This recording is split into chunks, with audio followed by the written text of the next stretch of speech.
The interview room was cold and sterile, like everything else on the neutral space station. Commander Hyunwoo sat across from the alien, watching as its mandibles clicked nervously. The creature called itself Vector, and it had been a warrior of the Zelian Confederacy for over 20 years. Now it sat hunched in a chair designed for humans, its 6 limbs folded awkwardly, begging for protection from its own people.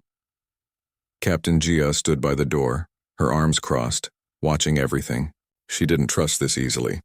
The Zelians had attacked human colonies without warning 3 months ago. Thousands had died. Now one of them wanted asylum, and her job was to find out why. Hyunwoo leaned forward slightly. His voice was calm and measured. "You said you wanted to tell us what happened at Crimson Nebula. We're listening." Vector's large compound eyes seemed to shimmer in the light. When he spoke, his words came through a translation device attached to his thorax. The voice was mechanical but carried an unmistakable tremor.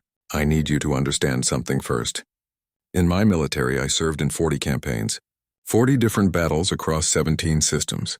I have seen warfare against 12 different species. I never feared any of them. But you fear us," Jia said from the doorway. It wasn't a question. The alien's head swiveled toward her. The movement was too fast, too insect-like. "Yes, I fear you. That's why I'm here.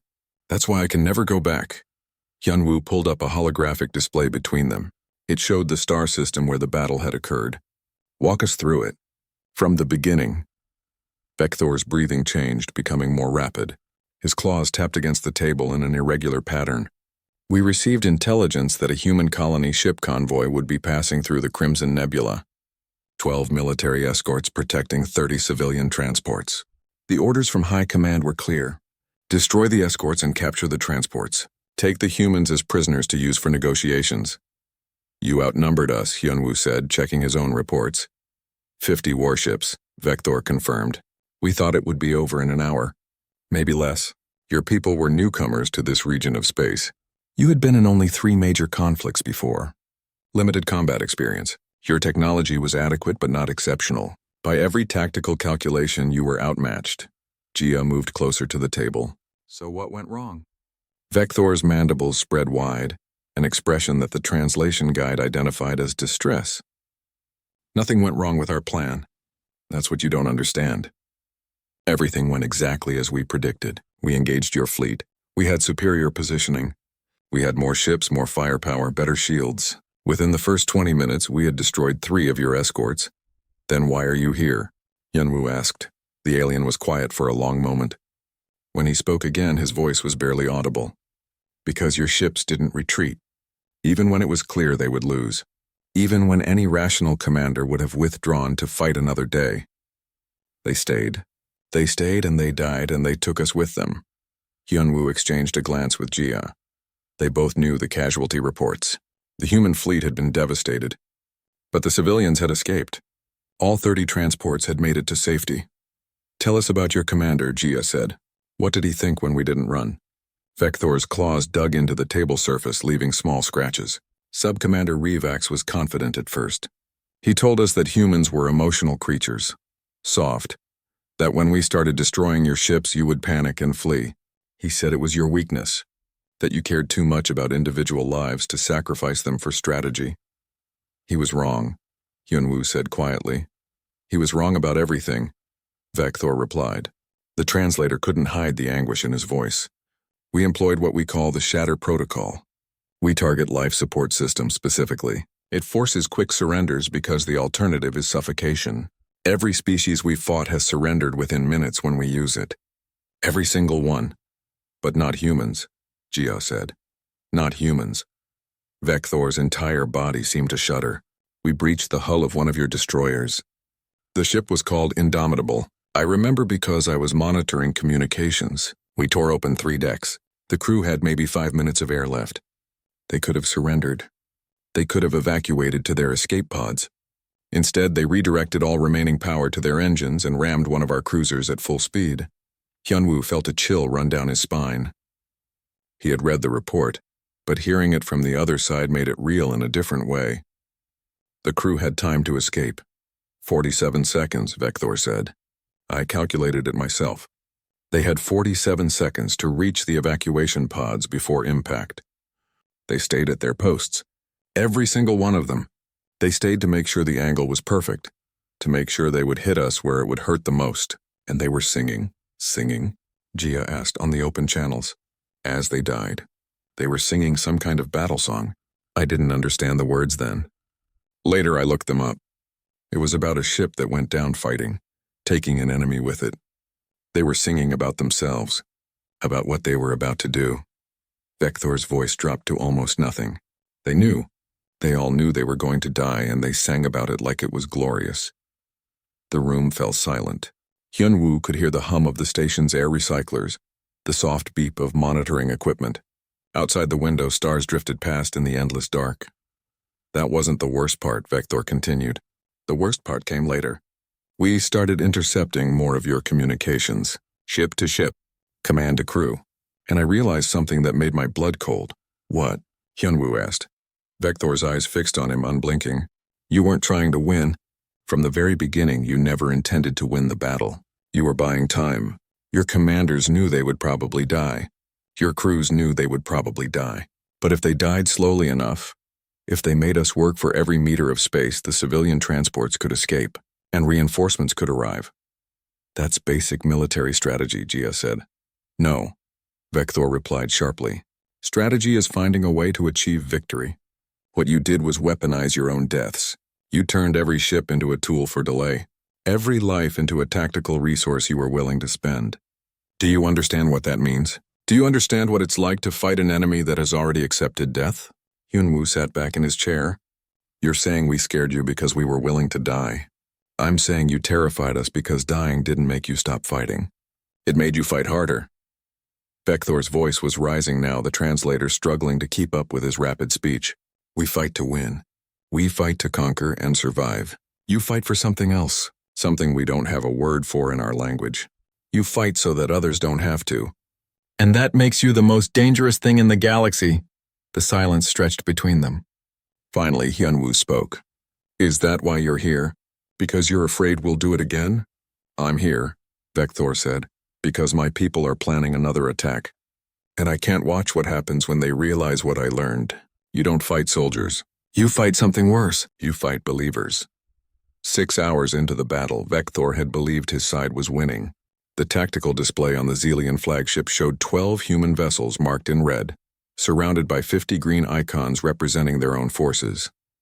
The math was simple. The humans couldn't possibly survive. He stood at his station, monitoring communication frequencies and plotting enemy movements. Around him, the command deck buzzed with efficient activity. Sub-Commander Revax paced behind the command chairs, his mandibles clicking in satisfaction every time another human ship took damage. Their shields are weakening on the forward escorts, one of the weapons officers reported, requesting permission to engage with full batteries.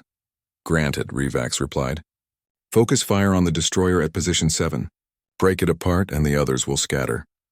Vector watched as concentrated fire from 3 Xelian cruisers hammered into the human destroyer. The ship's shields flashed brilliant white, then collapsed. Metal tore open like paper. Atmosphere vented into space in crystalline clouds that caught the light of the distant sun. They're done, Revax said with confidence. Signal them to surrender or we'll finish them. The communication went out. Vector waited for the response, for the standard acceptance of terms that came from every defeated enemy. Instead, the destroyer's engines flared to full power. It turned impossibly toward the nearest Xelian cruiser and accelerated. What are they doing? Someone asked. Vector's claws froze over his console. They're ramming. They're going to ram us. The destroyer hit the cruiser at full thrust. The impact sent shockwaves through space that registered on their sensors kilometers away. Both ships became a single ball of expanding debris and fire. 700 Xelian crew died instantly. The entire human crew, 143 souls, died with them. The command deck went silent. Revax's mandibles spread wide in shock. That's not possible. They had time to evacuate. Why didn't they evacuate? Vector checked the timestamps. They had 47 seconds. Maybe a minute if they ran. Then why? Revax demanded. No one had an answer. But Vector noticed something else on his display. The human formation had shifted during those critical seconds. The remaining escorts had repositioned themselves between the Xelian fleet and the civilian transports. The ram attack had bought them time to strengthen their defensive line. It was deliberate, Vector said quietly. They sacrificed that ship to improve their position. Rivak spun toward him. No commander sacrifices an entire crew for a few seconds of repositioning. The cost is too high. But as the battle continued, Vector began to see the pattern. Every time a human ship took critical damage, it didn't try to escape. It turned toward the nearest Zelian vessel and did as much damage as possible before dying. Disabled ships became weapons. Dying crews became tactical assets. An hour later, another human ship lost its engines. The carrier called Defiant hung in space, unable to maneuver. Its hull breached in dozens of places. Vector watched as Zelian fighters moved in for the kill. Target their flight deck, Rivak ordered. End this. But the Defiant's flight deck wasn't empty. Even with the ship crippled, it continued launching fighters. Small craft shot out into space, their pilots knowing that their carrier couldn't recover them. They would fight until their fuel ran out, until their oxygen ran out, until they died. Lieutenant Sungmin led the fighter wing. Vector had been tracking his squadron for the past hour. They were good pilots, but they were taking insane risks. They flew patterns that sacrificed their own safety to draw fire away from the larger ships. They attacked targets that would cripple them even if they succeeded. Why do they fight like this? One of the Zelian officers asked. They're killing themselves. Vector pulled up the human communication channels. He probably shouldn't have been listening, but he needed to understand. What he heard made something cold settle in his chest. The pilots were talking to each other. Calm voices coordinating attacks, but between the tactical chatter, they were saying other things. Personal things. Blue 7 to Blue 3, I've got your wing. Thanks, Sungmin. Hey, if I don't make it, tell my daughter I love her. You'll tell her yourself. Sure. But just in case. They knew. All of them knew they probably weren't going home. And they were still flying, still fighting, still joking with each other like it was just another day. 2 more human ships went down. The Zelians were winning by every measure.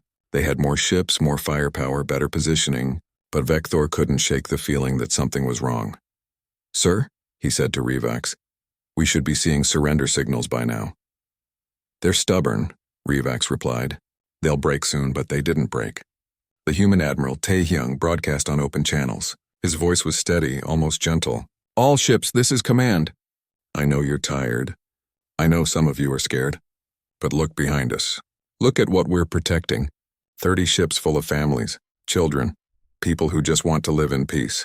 We're all that stands between them and annihilation. There was a pause. Then he continued. If we fall here, we fall knowing our people live. Make every second count. Make them remember that humans don't surrender our families. Not today. Not ever. The response from the human fleet was immediate, not words but action. The remaining ships closed ranks tighter. Their fire became more coordinated. They weren't fighting to win anymore. They had accepted they might lose. But they were going to lose so slowly, so expensively that it wouldn't matter. Vector ran the calculations. At this rate, the Zelian fleet would achieve total victory in approximately 3 more hours. But they would lose at least 20 more ships doing it. And the civilian transports would be long gone by then. Already they were at the edge of sensor range, preparing to jump to faster-than-light speeds. Sir, Vector said carefully, I think we need to consider withdrawal. Rivak turned on him. Withdrawal? We're winning, are we? Vector gestured at the tactical display. We've destroyed 5 of their escorts. They have 7 left. But we've lost 6 ships completely and another 8 are too damaged to continue fighting. The human fleet is dying, but they're taking us with them. And the civilians are escaping. Then we finish this quickly, Rivak snapped. All ships full assault. Overwhelm them. The Zelian fleet surged forward. It was the right tactical decision. Concentrate all firepower and end the battle before the costs became too high. But the humans had been waiting for exactly this move. As the Zelian ships closed in, the human escorts spread out. They created overlapping fields of fire supporting each other. When Zelian fighters tried to break through, they ran into walls of defensive fire. When Zelian cruisers pushed forward, human ships rammed them or self-destructed at close range. Lieutenant Sungmin's fighter took a direct hit. His left engine exploded and his cockpit lost pressure. Vector watched the sensor data. The fighter was dying. The pilot had maybe 30 seconds of consciousness left. Sungmin didn't eject. He turned his dying fighter toward a Zelian destroyer and fired every weapon he had left. Then he hit the ship at full speed. The impact barely damaged the destroyer's shields, but it forced the ship to break formation, giving other human fighters an opening. One pilot. One small fighter, used as a weapon to create a single tactical advantage, and the advantage was immediately exploited by the other human pilots, who pressed their attack with the same disregard for their own safety. "They're insane," Revac said, but his voice had lost its confidence. "They're all insane." Vector didn't answer. He was watching the display, watching the numbers. The humans had lost 8 escorts now. Only 4 remained, and all of them were damaged. But the Xelian fleet had lost 11 ships and was still losing more. The exchange rate was becoming unsustainable, and then Vector saw something that made his blood run cold. New sensor contacts at the edge of the system. 40 ships moving fast. "Human reinforcements, sir," Vector said, his voice urgent. "We have incoming. Human fleet, 40 vessels, estimated arrival in 2 hours. Revax stared at the display. "That's not possible. Our intelligence said their nearest fleet was 3 days away. They must have been closer than we thought, or they pushed their engines beyond safe limits to get here." Vector looked at his commander. "Sir, we need to withdraw now." For the first time, Revax hesitated. The Xelian fleet had come to destroy an under-defended convoy. Instead, they had stumbled into a fight against an enemy that refused to die, and now reinforcements were coming.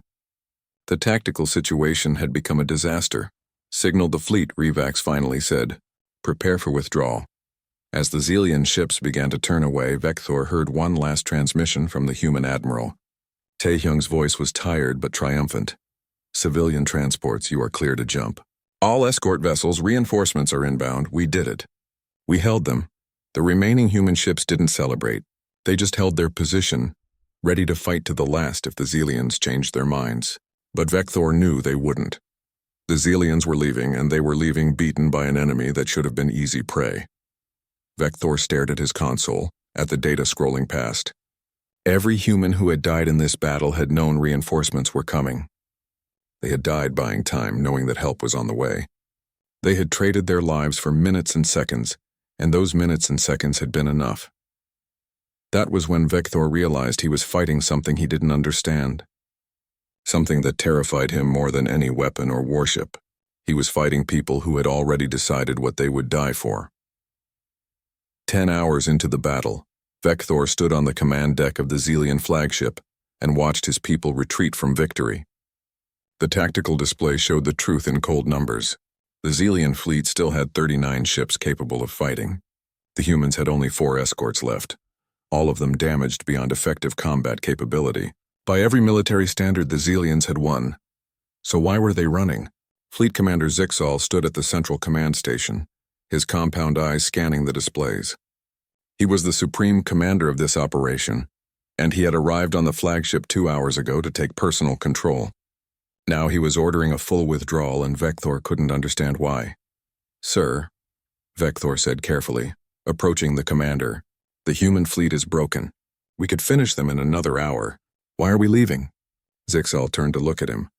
The commander was old by Xelian standards, with scars across his carapace from a dozen campaigns. When he spoke, his voice carried the weight of experience. "Tell me, tactical officer, what is our objective here?" "To destroy the human escorts and capture the civilian transports," Vector replied. "And can we accomplish that objective now?"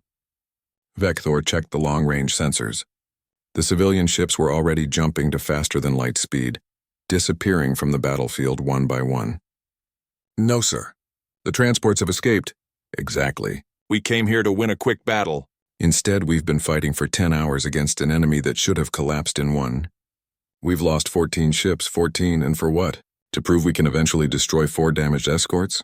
Zixal gestured at the tactical display. "Human reinforcements arrive in 90 minutes. 40 fresh warships against our battered fleet. The tactical advantage shifts completely. If we stay, we don't fight 4 damaged escorts. We fight 44 ships and we lose. But we can't just retreat," Revax protested from his station. "We're Xelians. We don't run from inferior enemies." "Inferior?" Zixal's mandibles spread in what might have been bitter amusement. "Look at what they've done to us. Look at how they've fought. Does that look inferior to you?"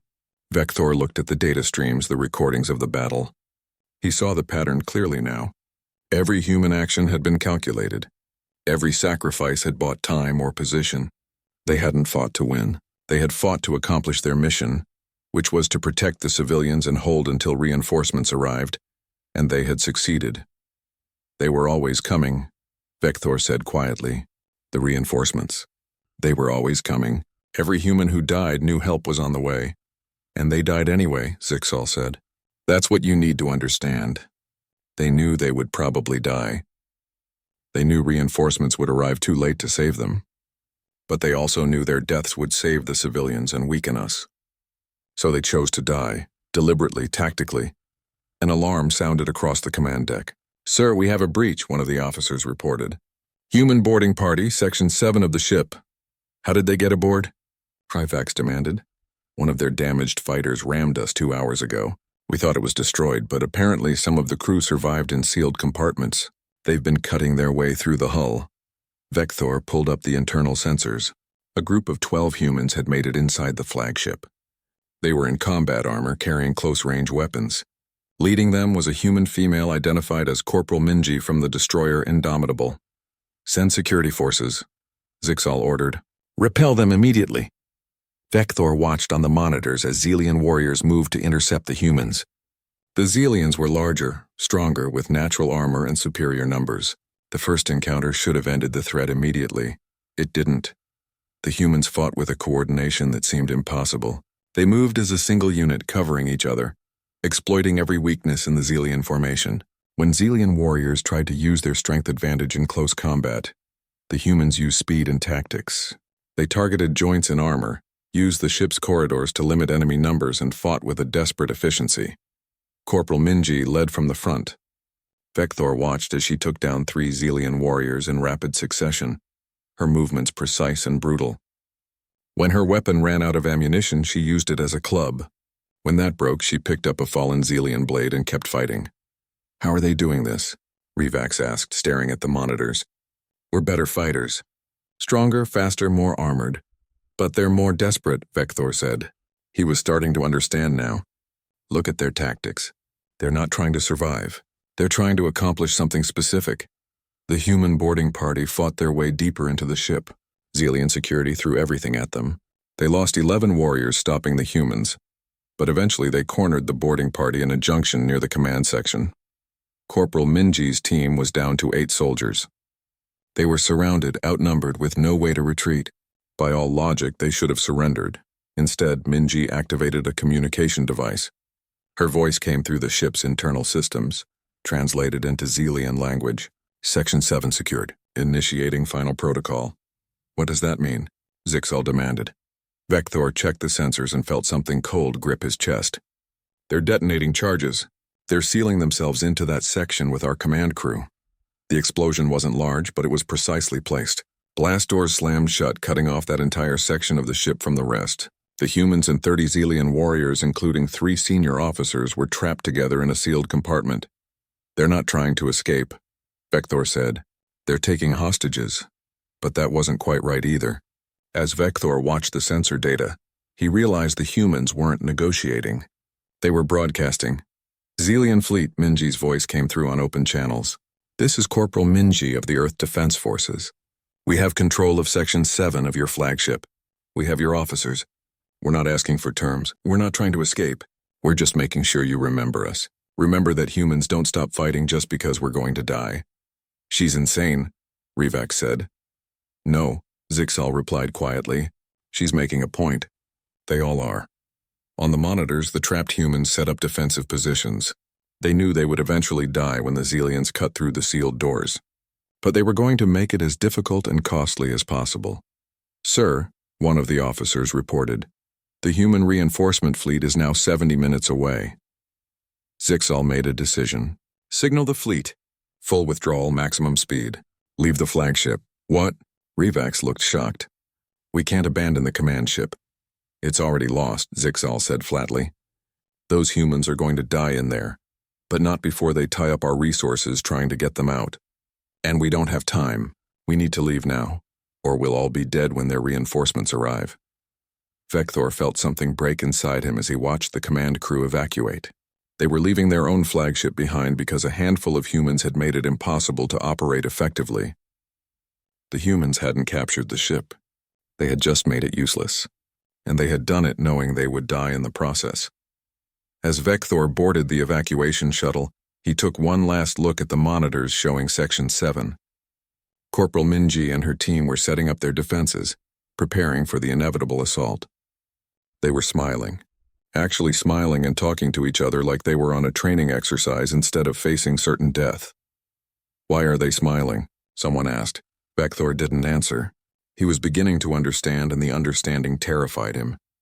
They were smiling because they had accomplished their mission. They had disrupted the flagship, forced the command crew to evacuate, and added to the chaos that was making the Xelian fleet retreat. They were winning even as they died. The Xelian fleet began its withdrawal. As they pulled back, Vector monitored the communications. The remaining human escorts weren't pursuing. They were just holding position, maintaining their defensive formation around the now empty space where the civilian transports had been. On the long-range sensors, he could see the human reinforcement fleet approaching. 40 warships coming at full speed. They would arrive to find their comrades dead or dying, but they would also find that the civilians had escaped. The mission had been accomplished. Admiral Tae-hyung broadcast one final message as the Xelian fleet retreated. His voice was heavy with exhaustion and grief. "To all Xelian forces, you came here to destroy us. You came with overwhelming numbers and superior firepower, and you're leaving without accomplishing your objective. Remember that. Remember that humanity doesn't measure victory by survival. We measure it by what we protect." Vector sat in the evacuation shuttle staring at nothing. Around him, other Xelian warriors were talking about the battle, analyzing what went wrong, discussing tactics. But Vector wasn't listening. He was thinking about the humans singing as they rammed his ships, about pilots using their last moments of life to create tactical openings, about Corporal Minji smiling as she sealed herself in to die. "We didn't lose," Rivak said, sitting beside him. "We won the battle. We destroyed most of their fleet, did we?" Vector asked. "Then why are we the ones retreating?" Rivak didn't have an answer. Vector closed his eyes, but he could still see the tactical displays. He could still see the numbers. The Xelians had come to win a battle. The humans had come to accomplish a mission. And in the end, the humans had succeeded while the Xelians fled. That was when Vector realized the brutal truth. The humans hadn't fought better. They hadn't been stronger or smarter or more skilled. They had simply cared more. They had cared so much about protecting their people that dying became acceptable. Dying became tactical.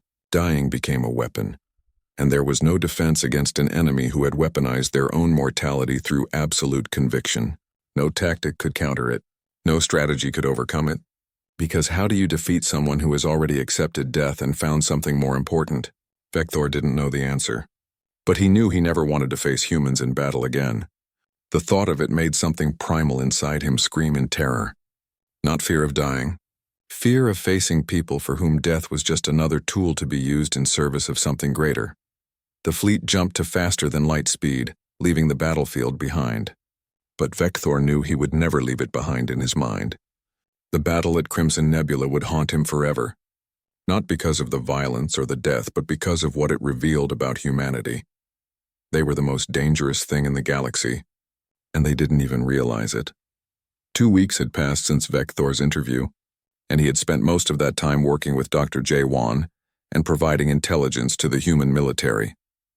He had given them everything he knew about Xelian fleet tactics, ship designs, communication protocols, and strategic planning, and with each piece of information he shared, he felt both lighter and heavier at the same time. Lighter because he was actively preventing more death, heavier because he knew what was coming. The Xelian High Command had approved a second attack, this time with 100 warships. This time with orders to show no mercy. This time with the explicit goal of making an example of humanity to the rest of the galaxy.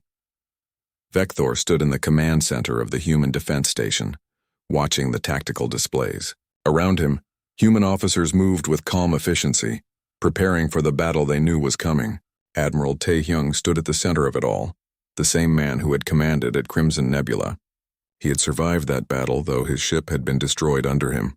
"How long until they arrive?" Tae-hyung asked. 3 hours, Commander Hyunwoo replied. Long-range sensors confirm 100 Zillion warships. They're coming in full formation, ready for a direct assault. How many ships do we have? 42 warships fully operational. Another dozen in various states of repair but combat-capable in a limited role. Vector did the math in his head. The humans were outnumbered nearly 2-1. The Zillions had learned from Crimson Nebula. They weren't going to be cautious this time. They were going to overwhelm the human defenses with pure force. "We should evacuate the colonies," Captain Gia said. "We don't have enough ships to hold them." "Evacuations are already underway," Taehyung replied. "But we need time. At least 6 hours to get everyone to safety. We have to hold them for 6 hours. 6 hours against 100 ships." Vector felt his mandibles click nervously. It was impossible. The humans would be destroyed in half that time. A young human officer approached him. Ensign Daun had been assigned to work with Vector, helping him integrate into the human military structure and providing translation when needed. She was barely 20 years old, fresh from the academy, and she had shown Vector nothing but kindness despite knowing he had helped plan the attack on Crimson Nebula. "Vector," she said softly, "there's something I want to show you before the battle starts. Do you have a few minutes?" He followed her out of the command center, down several corridors until they reached a large circular room. The walls were covered in holographic displays, each one showing a face and a name, thousands of them. Vector realized with a start that he was looking at the memorial for the fallen from Crimson Nebula. 2,847 people died in that battle. Daun said quietly. "Every single one of them is recorded here. Their names, their faces, their final messages." "Final messages?" Vector asked. Before the battle, everyone recorded a message, in case they didn't make it. Some of them are for family. Some are for friends. Some are just thoughts they wanted to share. Daun touched one of the displays and a holographic image appeared, a middle-aged man in a military uniform. "This is Lieutenant Sungmin. He was the fighter pilot squadron leader you saw. He recorded this message the night before the battle." The hologram spoke in human language, which Vector's translator converted. "If you're watching this, I didn't make it home. I want my daughter to know that I love her more than anything in the universe. And I want her to know why I was out here. I was protecting her future, protecting her right to grow up in a peaceful galaxy. That's worth everything to me. That's worth my life." The hologram faded. Daeyun touched another display, this one showing a young woman. "This is Corporal Minji, the boarding party leader." Minji's holographic face smiled. "Hey everyone. If you're seeing this, I guess I didn't make it. I hope it was a good death. I hope I took some of them with me. But mostly I hope the civilians made it to safety. That's what matters. Not whether I lived or died, but whether they got away. If they did, then I won. We all won. Remember that. Remember that we don't measure victory by who survives. We measure it by what we protect." Vector felt something breaking inside him. He moved from display to display, listening to message after message. Parents saying goodbye to children. Partners expressing love. Crew members recording tactical advice for future defenders. And every single one of them had known. They had known they might die. They had accepted it. They had made peace with it. They weren't forced to fight, Daun said. Every single person at Crimson Nebula was a volunteer. They knew the odds. They knew they were outnumbered. And they still chose to be there. Why? Vector asked, his voice barely a whisper. Why would they choose this? Because someone has to stand between the darkness and the innocent. Someone has to be willing to say, not today, not here, not while I breathe. That's what being human means to us. It's not about being fearless. It's about being afraid and standing anyway because others need you to. Vector looked at the thousands of faces surrounding him. Each one a life cut short. Each one a choice made freely. Each one a declaration that something was more important than survival. I killed these people, he said. No, Daun replied firmly. You were part of a military force that attacked us, but you didn't pull the trigger yourself. And more importantly, you're here now trying to prevent more deaths. That matters. That counts, does it? Vector turned to face her. Will it bring any of them back? No, but it might save others. And that's what they would have wanted.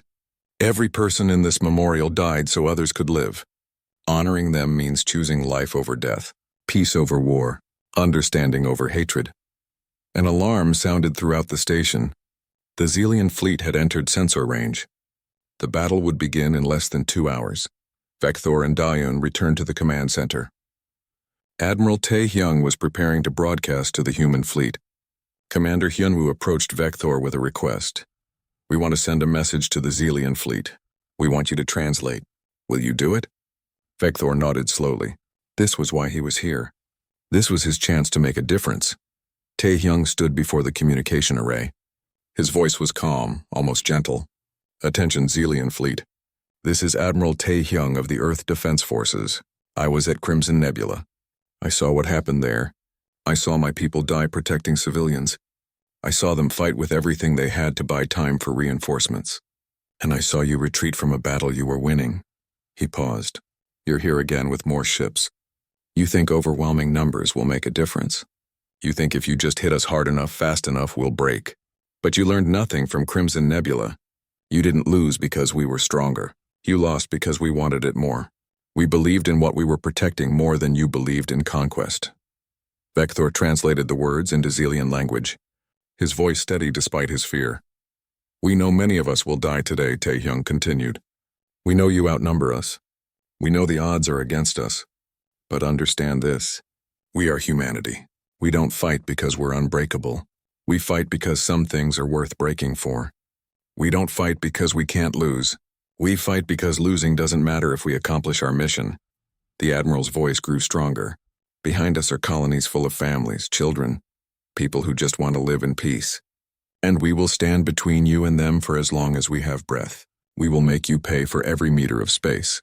We will turn every ship into a weapon. We will make our death so costly, so painful, so expensive that you'll remember this day forever." Tae-hyung looked directly at the camera. "This is not a threat. This is a promise. This is what humanity does. This is who we are. Leave now. Or learn what we learned at Crimson Nebula. Some lessons cost everything." The transmission ended. Vector stepped forward, his mandibles trembling. "Admiral, if I may, I would like to add something." Tae-hyung nodded. "Go ahead." Vector activated the communication system, broadcasting in his native language. "Fleet Commander Zixal, this is Vector, formerly tactical officer of the Xelian Confederate Fleet.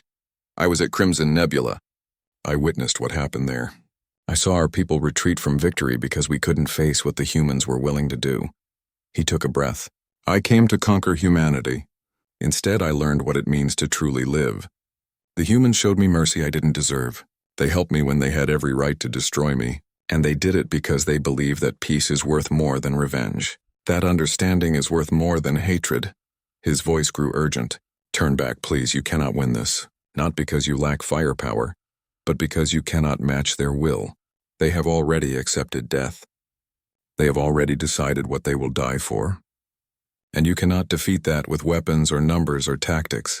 I know you think I'm a coward.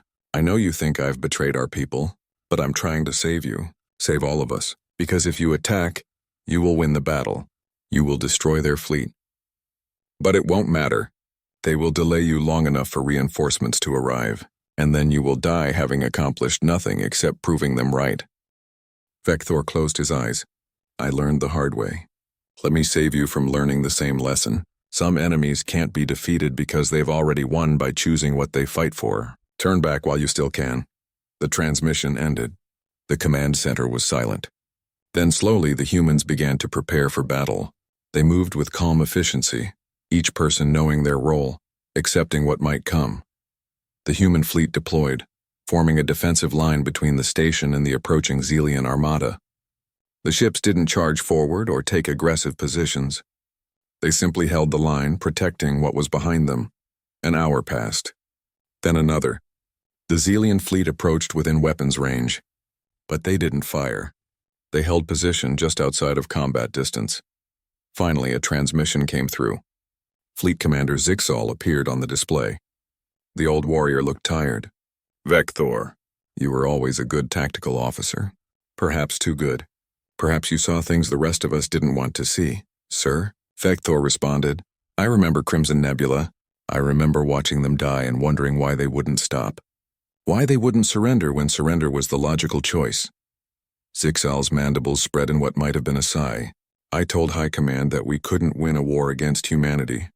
Not because we lacked strength, but because we lacked something they have. Purpose beyond survival. meaning beyond conquest. They didn't listen, Vector said. No, they didn't. But I did. Zixal turned to someone off-screen, giving orders in Zelian language. Then he looked back at the camera. We're withdrawing. Not in retreat, but in recognition. We cannot win this. Not because we can't destroy your fleet, but because destroying your fleet won't accomplish anything. You'll just delay us until reinforcements arrive, and the cycle will continue. Admiral Tae-hyung stepped forward.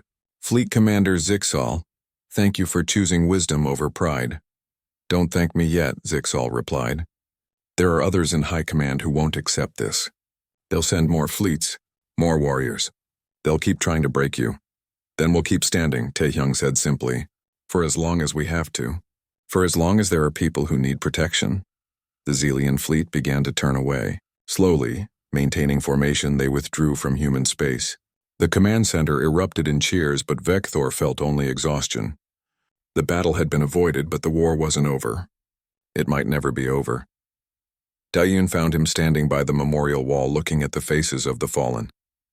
We won without firing a shot, she said. You won at Crimson Nebula, Vector replied. This was just the echo of that victory. Everything that happened today was because of what happened then. Those people, he gestured at the memorial. They changed history by refusing to give up. What will you do now? Dayun asked. Vector looked at her, at the young human who had shown him kindness. I'll stay, if you'll have me. I'll work to bridge the gap between our peoples.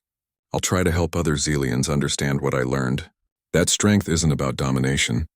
It's about knowing what you'll protect, what you'll sacrifice for, what you'll die for. Commander Hyunwoo joined them. That's a long road, Vector. Are you sure you're ready for it? No, Vector admitted. But I learned something from humans. You don't have to be ready. You don't have to be fearless. You just have to stand anyway because it's the right thing to do. Hyunwoo smiled. Then welcome to humanity, Vector. Not as a species, but as a philosophy. Anyone who stands for what's right, who protects the innocent, who chooses meaning over survival, they're part of us. Vector looked back at the memorial, at the faces of those who had died at Crimson Nebula. I finally understand, he said quietly. The brutal truth I was so afraid to speak. It's not that humans are savage or reckless. It's that you've found something worth being savage and reckless for. You've weaponized meaning itself, and that makes you unstoppable. Not unstoppable, Dayun corrected gently. We can be killed. We can be defeated. We're not invincible. But you can't be broken, Vector replied. And that's what matters. An enemy can kill you, but they can't make you stop believing. They can destroy your ships, but they can't destroy your purpose. That's the most terrifying thing in the galaxy. An enemy who cannot be broken because they've already accepted the possibility of breaking and decided it doesn't matter. Hyunwoo placed a hand on Vector's shoulder. You're starting to understand us. That's good, because we're going to need people like you. People who can bridge the gap. Who can explain to other species that we're not monsters. We're just people who've decided that some things are worth more than survival. As they stood before the memorial, honoring the dead and celebrating the living, Vector felt something he hadn't felt since before Crimson Nebula. Hope. Not hope for victory or conquest, but hope for understanding. Hope for peace. Hope that maybe, just maybe, the galaxy could learn what he had learned. That the strongest warriors aren't those who never fall. They're those who fall protecting something greater than themselves. And humanity had mastered that truth better than any species in the galaxy. That was the final truth. That was what made them unstoppable. Not their weapons or their tactics or their determination, but their absolute conviction that some things were worth dying for. And once you understood that, once you truly saw it, you could never fight them the same way again. Because how do you defeat someone who's already won by choosing what they believe in? You can't. You can only join them or step aside and let them pass. Vector had made his choice. He would spend the rest of his life helping others make the same choice, not through force or fear, but through understanding, through showing them what he had learned at such terrible cost, that humanity's strength wasn't in their brutality. It was in their purpose, and that purpose would reshape the galaxy, one mind at a time.